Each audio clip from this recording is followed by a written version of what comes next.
말씀 함께 보겠습니다. 요한복음 3장입니다. 우리 1절에서 9절입니다. 니고데모라는 사람이에요.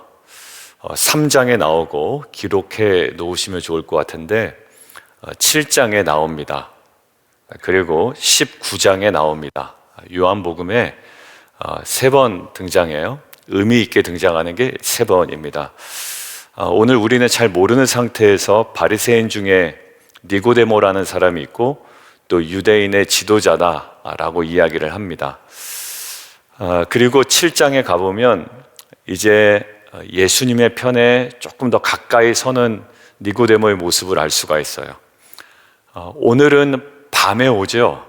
그런데 밤에 사람을 찾아왔다라는 의미는 무엇일까요? 사람들의 눈을 피해서.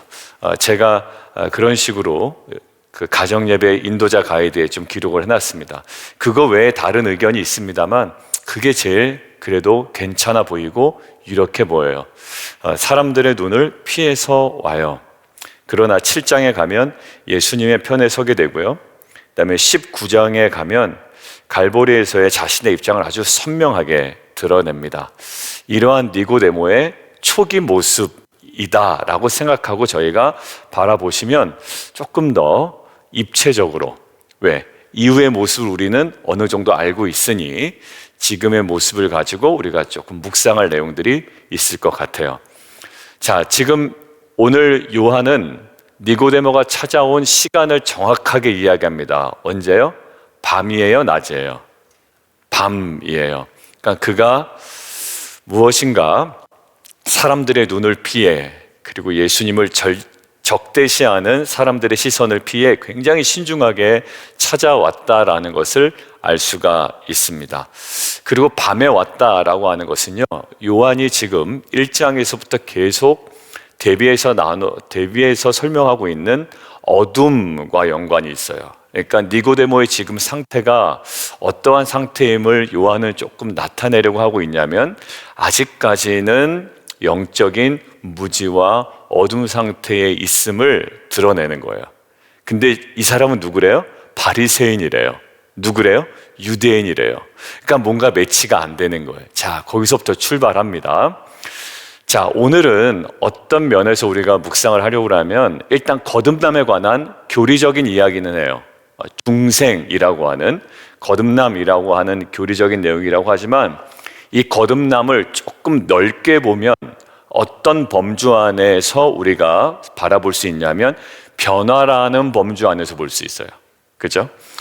우리가 거듭난다라는 것, 큰 어떤 범위로 보면 변화예요. 그래서 변화라는 주제를 가지고 저희가 이렇게 좀 추적해서 저희가 묵상을 하려고 합니다. 자, 밤에 왔다는 거 제가 계속 강조했습니다. 자, 그런데요, 왜 밤에 왔는지에 대해 설명을 드렸고, 그 밤 시간에 이렇게 뭔가 불이 나게 찾아온 이유가 있을 거 아니에요. 그죠?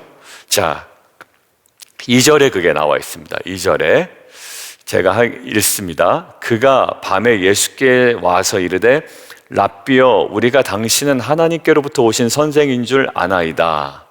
우리가 압니다. 자, 우리라고 하는 건 복수죠.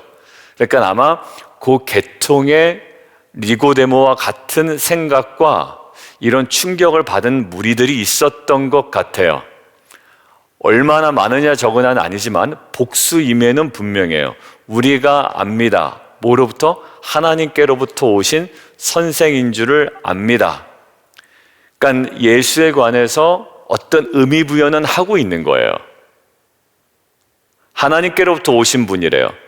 근데 왜 이런 의미 부여를 왜 하고 있을까요? 자, 뒤에 나와요. 하나님이 함께하지 아니하시면 당신이 행하시는 뭐예요? 표적. 거기도 복수예요. 그런데 요한복음에는 지금 표적을 몇 개 행하셨죠? 하나 행하셨어요. 우리가 월요일의 본문에 그 가나 혼인잔치의 기적, 그것이 표적이다라고 하는 거예요. 표적은 의미가 있는 기적입니다. 뭐 세상 깜짝 놀라게 하려고 하나님께서 뭐 여기서 막 나타나시고 저기서 나타나시고 이 일 행하시고 저 일 행하시는 게 아니라 표적에는 분명한 의미와 목적이 있어요.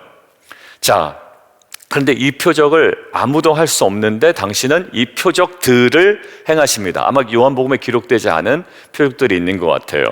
그리고 요한복음에서는 내가 다 기록하지 않았다고 이야기를 해요, 요한이. 그러니까 지금 요한복음에 기록되지 않은 표적들이 이미 많았고, 그 많은 표적들을 통해서 이 니고데모와 그 무리들은 뭔가 충격을 받은 거예요. 이 정도 표적이면 하나님이 함께하는 분이고 하나님께로부터 오는 선생이고, 심지어 예수의 학벌을 보지도 않고 랍비라는 말을 써요. 여러분들, 랍비는 나쁜 말이 아닙니다. 그 라브라는 말이 높이는 말이에요, 굉장히. 그러니까 그분의 학문이 어떤지도 모르고요, 랍비라는 말을 쓰고 하나님께로부터 오신 선생이라고 얘기하고요, 그 표적을 보니까 하나님께서 함께 하시지 아니하시면 이거 할 수 없습니다 라는 거예요. 자, 보세요. 그런데 3절에 예수님께서 뭐라고 얘기하시냐면, 당신 누굽니까? 라는 질문 아니에요, 사실. 2절을 보면 당신 누굽니까? 그러면서 3절에 예수님이 나는 누구다라고 이야기하지 않으세요. 예수님의 자기 어떤 그 선언이 있거든요. 에고 에이미, 나는 누구다, 나는 무엇이다 라는 선언이 있는데, 여기서는 그 이야기를 하지 않으시고요, 어떤 얘기하고 있는지 가만히 묵상해 보세요. 3절 한번 읽습니다. 시작. 예수께서 대답하여 이르시되 진실로 진실로 내게 이르노니 사람이 거듭나지 아니하면 하나님의 나라를 볼 수 없느니라. 자, 지금 무슨 얘기하고 계시냐면 하나님 나라 볼 수 없다라는 거예요. 거듭남에 대해서 갑자기 이야기합니다. 자, 잘 보세요. 예수님이 대화를 끌고 가시는 거 보이시나요? 지금 니고데모의 관심은 뭐예요? 당신 도대체 누구십니까? 이런 뉘앙스예요. 하나님이 함께 계시지 않으면 이런 표적할 수 없고, 당신 랍비인 것 같고 하나님으로부터 오신 선생인 줄 알겠는데 도대체 당신 누굽니까? 라는 거예요. 근데 나는 누구다라는 대답이 아니라, 저 보세요. 하나님의 누구다 이게 아니라 거듭나지 아니하면 하나님 나라 볼 수 없다라는 거예요. 자, 뭘 얘기합니까? 하나님 나라 이야기하죠. 자, 하나님 나라를 볼 수 없대요. 자, 그러면 하나님 나라 볼 수 없다는 말을 니고데모는 어떻게 깨닫고 있었을까? 이거를 또 생각해야 되잖아요. 여러분들, 제가 전혀 성경을 모르시는 분들을 대상으로 지금 말씀을 드리려고 해요. 왜냐하면 거듭남이라는 거, 변화라는 건 중요하기 때문에 그래요. 하나님 나라를 볼 수 없다라고 이야기를 했을 때 예수님께서, 그러면 유대인이었던 니고데모는 그 말을 어떻게 이해하고 있었을까라는 거예요. 어떻게 이해했을까요? 천국 간다. 그건 이제 우리 생각이고요. 이든 유대인이에요. 자, 유대인인데 예수님이 유대인에게 뭐라고 얘기하냐면 거듭나지 않으면 하나님 나라를 볼 수 없다. 이건 뭐냐면 유대인들에게는 이런 생각이 있어요. 역사의 종말에 도래할 그 나라가 하나님 나라예요. 역사의 종말에 도래할 나라가 하나님 나라인데 거기 결국 참여해서 영원한 부활 생명을 누리게 된다는 것을 의미해요, 유대인들에게. 그러니까 유대인들은 무엇을 믿고 있었냐면 역사의 끝에 하나님의 나라가 도래한다고 믿고 있었어요. 근데 갑자기 유대인에게 하나님 나라를 볼 수 없다라고 하는 건 5절에 있는 그 말과 비슷해요. 하나님 나라에 들어갈 수 없다, 참여할 수 없다라는 말과 똑같아요. 그러고 나서 보니까 유대인이었던 니고데모 입장에서 한번 잘 생각해 보세요. 이 예수라는 인물이, 이 선생이, 이 랍비가 행하는 표적과 이것들을 보니 하나님 나라가 가까워지고 있는 것 같아요. 자, 그들이 생각하고 있는 하나님 나라 있죠? 마지막 때가 되면 도래할 거예요.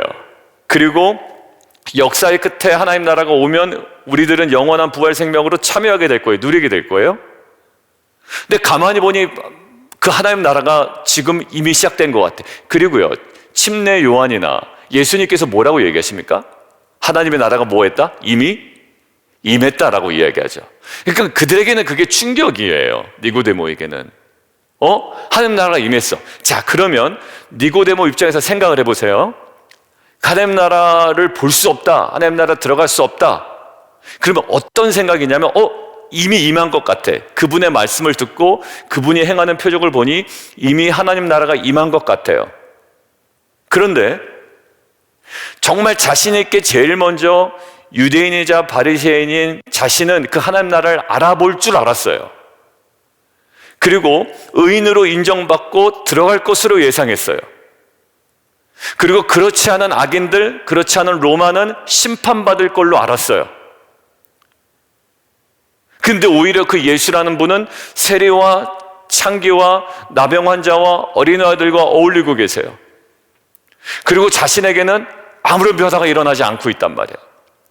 하나님 나라를 볼 수가 없다, 하나님 나라에 들어갈 수가 없다라고 이야기하셨는데 그러고 보니까 진짜 하나님 나라가 임한 것 같아요.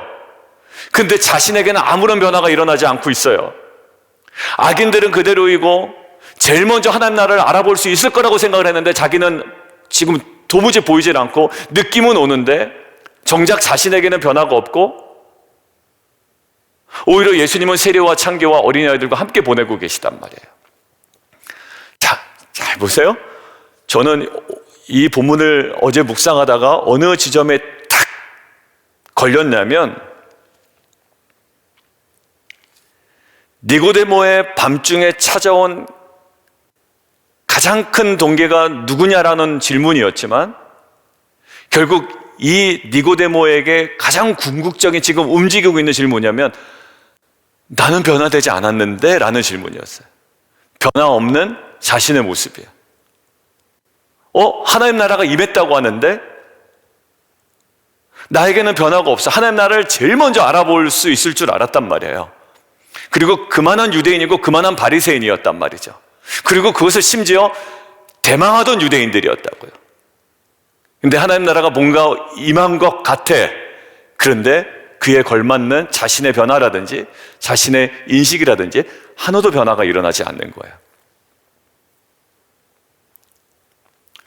저는 이 본문을 묵상하다가 저희가 처음에 밤중에 찾아온 니고데모의 질문, 당신 누굽니까? 라는 질문이지만 변화되지 않은 자기네 모습에 지금 굉장히 충격을 받죠. 그리고 이게 어떻게 그럴 수가 있습니까? 라고 계속 질문을 던지잖아요. 자, 당신 누굽니까? 라는 질문에서 이것이 어떻게 일어날 수가 있습니까? 자, 9절, 어찌 그런 일이 있을 수 있나이까? 지금 예수님이 끌어당기는 대로 그 질문이 바뀌고 있죠. 자, 저 보세요. 저한테 뭐라고 말씀하신 거 같냐면 사역을 어떻게 하면 초반에 잘 끌어갈 수 있나요? 라는 질문도 있을 것 같고, 그다음에 우리의 각자의 사업도 있고 또 진로의 문제도 있고 자녀 교육에 대한 문제도 있고 또 기도 제목 적어주신 거 보니까 여러 가지 이제 기도 제목들이 있어요. 이거에 대한 궁금증으로 오는데 주님은, 성령님은 저와 여러분에게 오늘 본문을 통해서는 다른 질문을 던지시는 것 같아요. 어떻게 될 겁니까? 그게 맞습니까? 라고 하는데 아니 근데 너는 더 궁금하게 생각해야 되는데 지금 시대는 변하고 있는데 예수님 오셔서 하나님 나라 막 임하고 있는데 지금 너는 변화되고 있지 않잖아 라는 질문 앞에 서야 된다라는 거예요. 니고데모는 제일 먼저 깨달을 줄 알았어요. 뭔가 시대가 변하면 자기가 먼저 깨달을 줄 알았고 그 나라에 참여할 줄 알았단 말이에요. 근데 그 나라와는 전혀 다른 삶을 살아가고 있어요. 그러면서 뭐라고 얘기하냐면 거듭나지 아니하면 안 된다라는 거예요. 어떻게 하면 사역을 더 잘할 수 있습니까? 라는 것보다 어떻게 하면 사업이 더 잘 될 겁니까? 이 사업이 흥할 겁니까? 망할 겁니까? 저는 이번 주 금요일에 비즈니스 오픈하시는 분 신방을 갑니다. 그런데 월요일날 그 신방 요청을 받고 하나님 어떤 말씀을 전해야 됩니까? 라고 하는데 딱 그 월요일 본문으로 하나님께서 분명히 주셨어요. 이제 그 말씀을 가지고 나눌 거예요. 사업이 흥할 거냐 망할 거냐보다 더 중요한 게 있다라는 거예요. 물론 이제 금요일날 얘기 나눌 거지만 그거 말고 오늘도 마찬가지예요. 이 비즈니스에 대한 관심이 많고 진로에 대한 관심이 많고 많은 관심이 있지만 지금 오늘 본문을 통해서는 표적 때문에 당신이 누구인 것 같고 정말 뭔가 하나님 나라가 임한 것 같지만 본인이 지금 느껴야 되는 건 뭐냐면 나는 아무것도 보지 못하고 아무런 나에게 변화가 일어나지 않은 모습들이에요.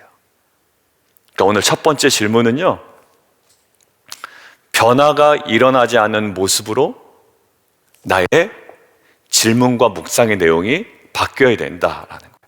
오늘 본문 시즌에만 그렇습니까? 오늘 본문 각자의 그 아나돗의 땅을 사는 거예요. 그렇게 되면 우리의 생각은 막 그게 잘 될까 안 될까 그래 막 회복될 거야 라고 생각하지만 지금 거기 있다가 하나님 잠깐 딱 멈추시게 하는 거예요.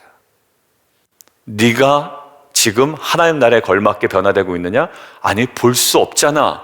들어갈 수 없잖아. 그거 무슨 문제? 거듭남의 문제라는 거예요.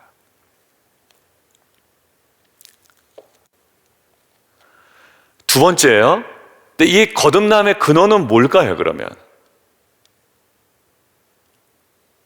자, 3절 보겠습니다. 거듭나지 아니하면, 거기에 해답이 다 들어있어요. 거듭나지 아니하면 거기 뭐냐면 다시 태어나다 할 때 다시라는 말이 있거든요, 헬라어에. 그게 뭐냐면 아노텐이라는 말이에요. 그거를 그냥 번역을 어떻게 놨냐면 거듭나지 아니하면 이렇게 해놓은 거예요. 그러니까 다시 태어나지 아니하면. 근데 이 다시라는 아노텐이 어떤 의미가 있냐면 또 위로부터라는 뜻이 있어요. 그러니까 위로부터 나지 아니하면 혹은 다시 나지 아니하면 이 두 개가 다 가능하단 말이에요. again이라는 말이 있고 위로부터 나지 아니하면 이런 뜻이 있다고요. 그럼 위로부터라는 말이 뭐냐?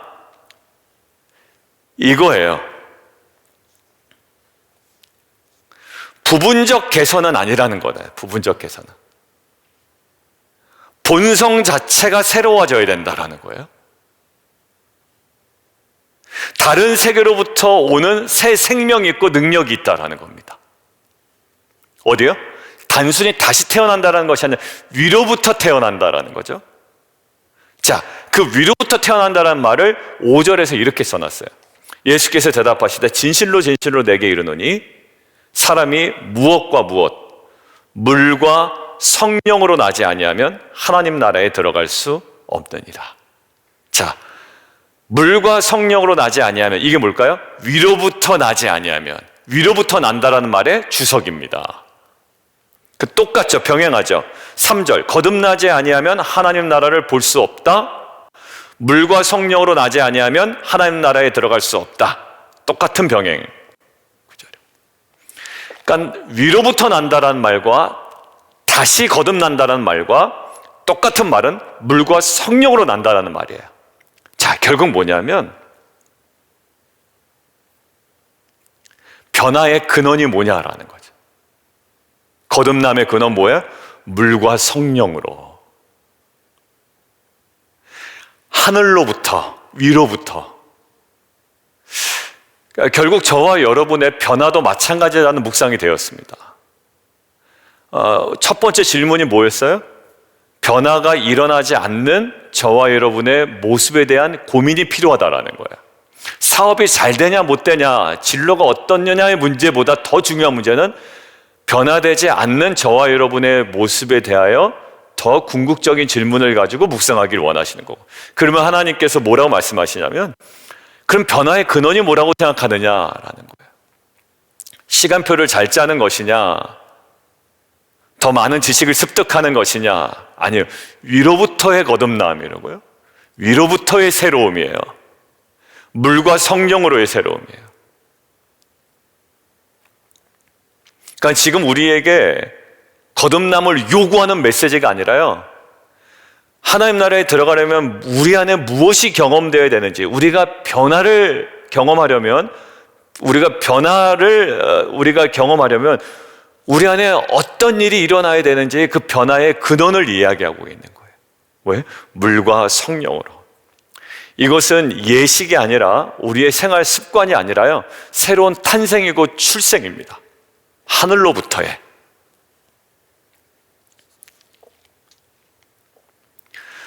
이 니고데모는 어떤 사람입니까? 사회적인 지위가 있는 사람이고 인품을 가진 사람이에요. 근데 그 사람마저도 들어갈 수 없다면 결국 이 니고데모와 같은 것을 추구해서 하나님 나라에 들어가려고 시도하는 모든 사람들의 시도는 보다 무용지물이 되어버리는 거예요. 내가 한마디로 돈을 좀 벌어서 내 신앙이 변화돼 안 돼요. 오히려 돈 버는 것이 교만해져요. 내가 도덕적인 것, 사람들에게 많은 선행을 베풀고 사랑을 베풀어서 내 신앙 스타일을 바꿔보려고 안 바뀌어요. 진짜 그게 더 교만해질 수도 있어요. 그게 바로 자기의거든요. 뭘 해보려고 해서 되는 게 아니라 내가 변화돼서 그 일을 행하는 것뿐이거든요. 그러니까 왜 변화가 안 될까라고 할 때 출발을 어디로? 다시 자기의 행동으로 가면 안 돼요. 하늘로부터 내려오는 그 은혜를 입어야 된다라는 거예요. 형들, 내가 돈이 없어서 신앙생활 이렇게 하지, 돈만 있으면 사람들에게 베풀고 나누고 잘할 수 있습니다. 아니에요. 내가 속 사람이 변화해야 돼요. 하늘로부터 변화돼야 그 모든 것들이 가능해져요. 여러분들, 제가 사역을 잘해서 변화되는 건 아닙니다. 하늘로부터 정말 능력이 임해야, 성령이 임해야, 물과 성령으로 내가 변화돼야, 진짜 변화된 목회자가 돼야, 변화된 리더가 돼야, 변화된 가장이 돼야, 변화된 아빠가 돼야, 정말 뭘 숙제하듯 가정예배를 드리는 것이 중요하지 않아요. 실제로 여러분들, 진짜 변화돼야 임재일기를 여러분들 이것이 숙제처럼 쓰고 신용으로 써서는 안 된단 말이에요. 이것이 뭐예요? 진짜 변화돼야 이것이 가능해지는 거예요. 우리는 뭔가를 하면 변화될 줄 알았는데 그게 아니란 말이에요. 뭔가 해서 변화되던가요? 안 되더라고요. 지속도 안 되고 오히려 조금 지속 가능하다 싶으면 그것이 우리에게 또 교만이 된다라는 거예요. 여러분들, 이 변화의 근원 앞에 우리가 나가야 됩니다. 자, 세 번째, 그럼 변화의 내용이 뭐냐라는 거예요. 변화의 내용이. 우린 변화의 내용도 그래, 장사를 잘하는 겁니다, 돈 버는 겁니다, 성공하는 겁니다, 높아지는 겁니다. 아니요. 그 세속적인 모든 것들보다 오늘 뭘 얘기하냐면, 자, 물과 성령이죠. 물과 성령인데 에스겔 36장 한번 보시죠. 에스겔 36장. 여러분들, 물과 성령은 요한이 베푼 물세례, 물침례, 예수님께 베푸실 성령 침례, 이렇게 구분하는 걸까요? 아니에요. 여러분들, 저를 보세요. 왜냐하면 제가 자꾸 저를 보란 이유는, 강조했는데 그 다음 주 물어보면 그거 구분되는 거예요, 이렇게 얘기하신 분이 있어서. 물과 성령이라는 것은 두 개가 구분되는 개념이에요, 하나의 개념이에요? 하나의 개념이에요. 하나의 개념입니다. 하나의 개념이라는 것들을 구약에서부터 우리가 볼 수 있다는 거예요. 에스겔서 한번 볼게요. 36장 25절 볼게요. 자, 제가 읽을게, 한번 따라 보세요. 맑은 물을 너희에게 뿌려서 너희로 정결하게 하되 곧 너희 모든 더러운 것에서와 모든 우상 숭배에서 너희를 정결하게 할 것입니다. 거기에 맑은 물 동그라미 치세요. 여러분들, 구약에 계속 실패한 이스라엘 백성들을 향하여 가장 완전한 변화를 허락하실 그 하나님께서 약속하신 지금 구절이란 말이에요. 거기에 뭐가 나옵니까? 물이 나와요. 이 물은 어떤 의미가 있습니까? 정결하게 할 것이며, 물은 부정한 것으로부터 깨끗하게 하는 거예요. 거기다 적어 놓으실래요? 깨끗게 함이 있습니다. 여러분들, 우리가 변화를 추구하잖아요. 거듭나기를 원하잖아요. 거기에 핵심 뭐냐면 깨끗게 됨이에요. 정결함이에요. 부정한 것으로부터의 정결함. 그리고 자, 26절 또 있죠. 결합됐다라는 거예요. 그러니까 결국 뭐냐면 물과 영의 강렬한 결합이 있어요. 어디? 에스겔서. 어떤 목적으로? 계속 실패만 거듭하는 이스라엘 백성과 죄인된 인간을 궁극적으로 변화시키실 하나님의 계획에 물과 영이 지금 강력하게 결합되어 있다고요. 그래서 어떤 학자도 물과 성령을 요한이 준 물침례, 예수님의 성령 침례 구분해서 보지 않고 하나의 강력한 결합, 하나의 단위로 보고 있다고요. 그것에 제가 구약의 근원을 보고 있는 거예요. 자, 거기 또 새 영을 너희 속에 두고 뭐 한다고요? 새 마음을 너희에게 주되 너희 육신에서 굳은 마음을 제거하고 부드러운 마음을 줄 것이며 또 내 영을 너희 속에 두어 너희로 내 율례를 행하게 하리니 너희가 내 규례를 지켜 행할지니라. 자, 여러분들 물은 저 보세요. 물은 어떤 의미였어요? 정결케 됨이었죠. 자, 영은 어떤 이미지가 있습니까? 심령의 변화로 하나님을 쫓을 수 있는 새롭게 됨이 있어요. 자, 정결케 함 그리고 새롭게 함 두 가지가 있다고요. 물과 성령으로 지금 두 가지가 하나의 단위로 강력하게 연결되어서 가장 근원적인 변화를 약속하고 있다고요. 물로는 깨끗게 됨, 영으로는 하나님을 온전히 쫓을 수 있는 새롭게 됨. 이게 바로 물과 성령으로 거듭나지 아니하면 하나님 나라에 들어갈 수 없다라는 이 변화의 핵심적 내용이란 말이에요. 자, 오늘 세 가지로 왔습니다. 첫 번째는 당신 누굽니까? 사업이 잘 될 거예요? 안 될 거예요? 각자의 관심이 있는 질문을 가지고 왔지만 예수님께서 우리의 질문을 바꿔버리셨다고 그랬죠. 첫 번째 질문, 변화가 일어나지 않고 있는 자신의 모습에 당황해요. 다른 것들이 하나님 나라가 진짜 온 것 같아. 근데 하나님 나라를 자기가 먼저 볼 줄 알았는데 전혀 보지 못하고 느끼지 못하고 나에게 아무런 변화가 일어나고 있지 않아. 왜냐하면 지금 변화가 일어나고 있잖아요. 주님이 오셨잖아요. 메시아가 오셨잖아요. 근데 아무런 변화가 일어나고 있지 않아. 근데 우리는 기도응답을 받기를 원하고 교회도 다니고 예배도 드리고 뭔가 2025년 천상의 예배를 경험하는 공동체의 새로운 변화 앞에 있지만 나에게 아무런 변화가 일어나고 있지 않아. 하나님께서 송무영신 예배 때 아나돗의 밭을 사라고 이야기하고 회복시킨다고 얘기하고 있지만 나의 생각과 의지와 결단과 나의 모든 마음속에는 아무런 감동도 일어나지 않아. 아무런 변화도 일어나지 않아. 사업이 잘 되냐 못 되냐의 문제도 아니고 너 안에 이르는 기도 제목이 응답되느냐 안 되느냐의 문제도 아니고 지금 가장 중요한 것은 너 삶에 아무런 변화가 일어나고 있지 않아 라는 질문이었어요. 두 번째, 그 질문은 공부한다고 될 문제도 아니고 책을 읽는다고 될 문제도 아니며 열심히 습관을 바꾼다고 될 문제도 아니고 노력해서 될 문제가 아니라 어디에 철저 앞에 물과 성령으로 거듭나지 않으면 그분의 하늘로부터 내려오는 그 은혜 앞에 우리가 변화를 경험해야 된다는 거예요. 그래, 우리가 정기적으로 착한 일을 열심히 해봅시다. 우리가 정기적으로 가정예배를 들어봅시다도 아니에요. 오히려 그것이 우리에게는 자기 의가 될 수 있어요. 정말로 성령으로 변화된 목회자만이, 성령으로 변화된 리더만이, 성도만이 그거에 걸맞는 열매를 맺어갈 수 있는 거예요. 자, 근데 그 열매는 뭐냐? 변화의 내용이 뭐라고요? 깨끗함, 정결함이에요. 저는 변화되었다면 여러분들의 표정이 깨끗해지기를 원합니다. 어디 뚱해져가지고 어디 무슨 불만 가득한 누군가 사람들을 정죄하는 듯한 그런 게 아니라 여러분들 깨끗해지기를 원해요. 맑아지기를 원해요. 심령이 맑아지기를 원하고, 그리고 어떻게 해요? 하나님을 어떻게 에스겔서에 보면 영으로 어떻게 된다고요?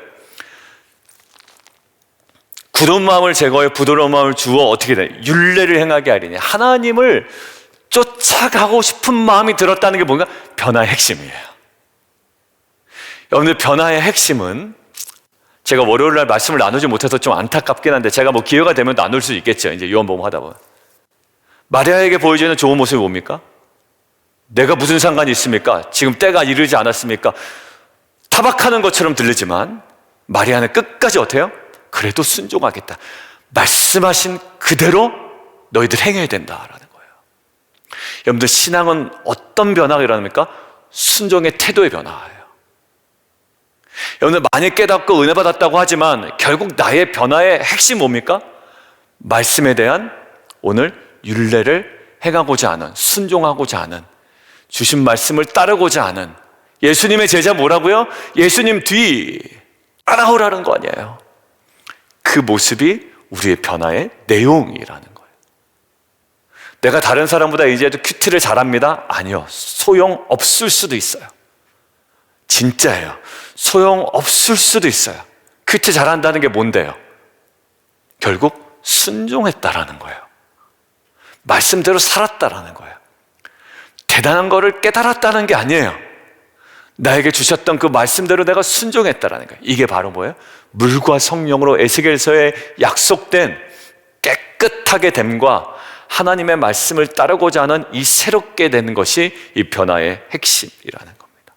그러나니 9절에 니고데모의 질문이 변화되어 있어요. 원래 보통 8절까지 끊습니다. 근데 오늘 본문은 2025년도 본문은 9절에서 끊어버리더라고요. 왜 다들 8절에서 끊는데 오늘 편집자가 9절에서 끊었을까? 라고 했는데 제가 보기엔 이 변화의 핵심이 있어요. 니고데모의 질문이 바뀌죠? 당신 누굽니까? 라는 2절의 질문에서 어떻게 그럼 그런 일이 일어날 수 있습니까? 여러분들 이 질문 저는 아주 의미심장했어요. 오늘 우리가 묵상 끝나고 하나님께 던져야 되는 질문, 하나님, 내 삶에 이 변화가 그러면 어떻게 일어날 수 있습니까? 여러분들 이거 놓치면 거듭남에 대한 교리적인 것들을 우리가 아무리 잘 이야기하고 강조해도 오늘 성령께서 우리에게 주시려는 가장 중요한 이 변화의 카테고리 속에 있는 세 가지 대지를 다 놓치게 되어버리게 되는 겁니다. 어찌 그러한 일이 있을 수 있나이까? 이것이 오늘 니고데모에게 일어난 변화의 모든 것들을 보여주는 마지막 질문입니다. 오늘 그 세 가지 주제가 여러분들에게 잘 전달되는지 모르겠어요. 그러나 여러분들 잘 이해가 안 되신다면 다시 들으시면서 저를 통해서 성령께서 강조하시려고 했던 것들을 잘 묵상하시고 좀 적용하시고 또 순종해 나가신 저 여러분 되기를 주님의 이름으로 축원드립니다. 우리 함께 좀 기도하겠습니다. 요한복음 3장 이 부분을 거듭남에 대한 교리적인 설교를 할 수 있어요. 근데 정말 딱딱하고요, 재미없고 오히려 교리적인 설교를 하면 할수록 어려워요. 그러니까 도대체 거듭남이라는 게 뭐라는 얘기입니까? 뭐 이런 질문, 결국 이제 니고데모의 질문인데요. 근데 여기서 세 가지예요. 누굽니까? 라는 질문으로 다가왔던 니고데모에게 어떤 질문을 일으키냐면 나에게 변화가 일어나지 않았다. 하나님 나라가 지금 임하고 있고 새로운 시대가 임하고 2025년이 임하고 천상 예배를 경험하는 공동체라고 얘기하고 지금 온 가정이 지금 가정 예배를 드리고 있고 뭔가 변화가 꿈틀거리는데 나에게 아무런 변화가 일어나지 않는다. 두 번째, 이 변화는 뭡니까? 내가 무엇에 행함으로 되는 게 아니에요. 물과 성령으로 위로부터 거듭나지 아니하면 안 되는 겁니다. 변화의 근원을 우리에게 알려주시고 계시고, 세 번째, 변화의 내용이 뭡니까? 우리가 정결해지는 것이고, 가장 핵심적인 거, 새롭게 되는 거예요. 새롭게 되면 핵심은 하나님의 말씀을, 하나님의 뜻을 쫓을 수 있는 거예요. 기쁨으로 율법과 규례를 지켜 행한다고 하잖아요. 에스겔서에 이것이 핵심입니다. 하나님, 이 변화의 내용이 제 삶에 열매되게 하여 주옵소서.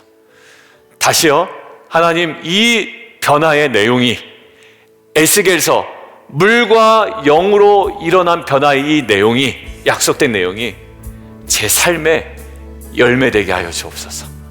이러한 마음으로 우리가 함께 기도하며 나아가도록 하겠습니다. 함께 주님 이름 한 번 부르고 함께 기도합니다.